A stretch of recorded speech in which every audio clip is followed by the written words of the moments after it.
আমি আমার জীবনে আজ থেকে 7 বছর আগে ধানবাদ জেলা, ঝাড়খণ্ড, জেলার নাম ধানবাদ, থানার নাম চন্দনকিয়ারি, গ্রামের নাম নডিহা।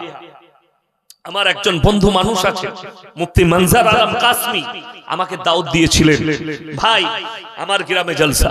আমি বিকেল 4টায় ঢুকেছি, রাত্রে 2টোই বেরিয়েছি তার গ্রাম থেকে। বিশ্বাস করুন, আল্লাহ সাক্ষী আছে, আমি রাস্তায় রাত 2টো পর্যন্ত রাস্তা কিংবা মজমায় একটা 10 বছরের বাচ্চা মেয়েকে পর্যন্ত দেখতে পাই। আমি তাকে জিজ্ঞেস করলাম, ভাই आपका गांव का महल इतना अच्छा क्यों है? কি উত্তর দিল জানেন?